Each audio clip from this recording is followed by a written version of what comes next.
Harmony for beginners is today's topic. Grab your guitars, put on your thinking caps. Let's go.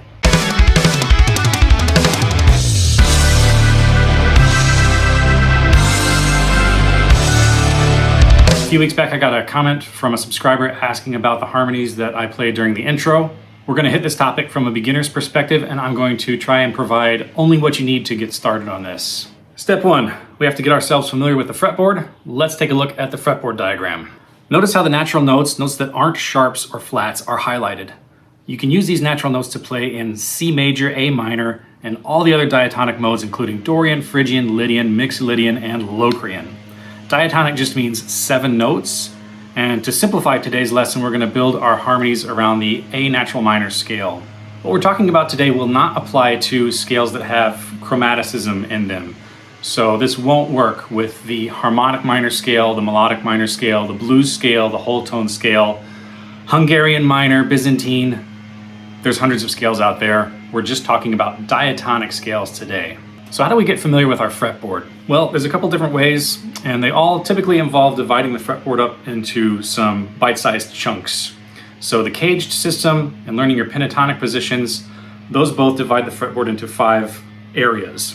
For what we're doing today, harmony and thirds, we're going to have to divide our fretboard into 7 different positions to make this work. And here's what that looks like. So for this to happen like we want it to, we're going to have to apply some rules to these different sections of the neck, these different scale patterns. Rule number 1, 3 notes per string.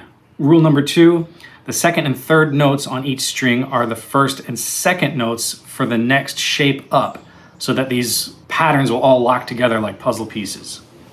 Rule 3, for each pattern, there's going to be a repeated note when we go from the G to B strings.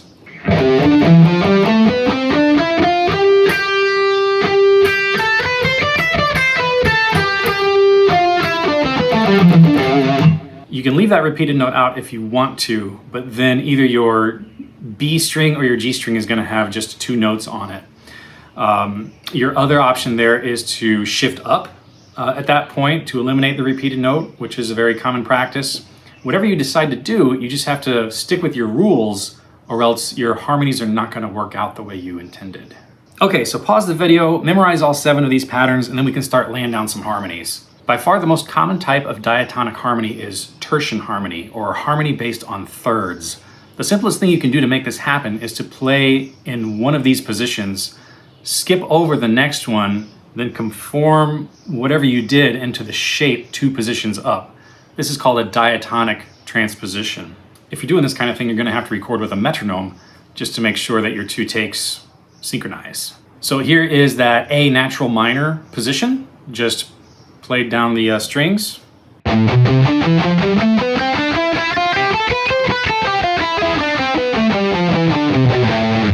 Now let's add the different looking pattern starting 2 positions up on C on the 8th fret.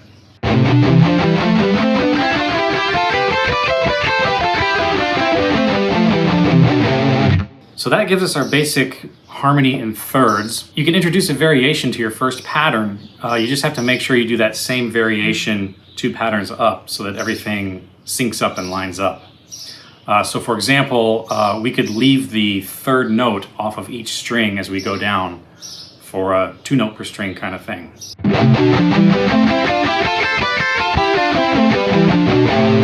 Remember that for each position, your arrangement of whole steps and half steps is going to have to be different. If we took the exact same shape and just shifted it up 3 frets and played it, it would be harmonious, but it wouldn't be diatonic harmony, it'd be chromatic harmony. So every single note is going to be the same distance apart if I'm just taking the same shape and shifting it up. Basically what's going to happen is we're going to travel outside of our key a little bit, outside of the key of A minor. We would have to call this parallel harmony or a chromatic transposition.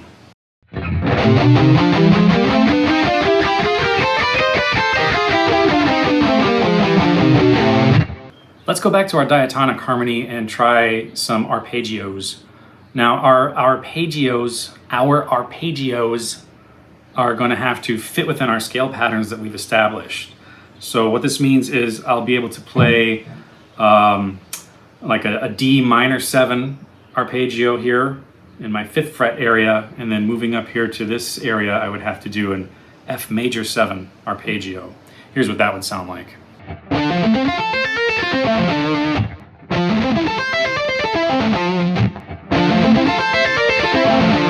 I hope this was helpful. If you have any questions, let me know below. If you like the videos, please smash the things you're supposed to smash, and I will see you in the next one.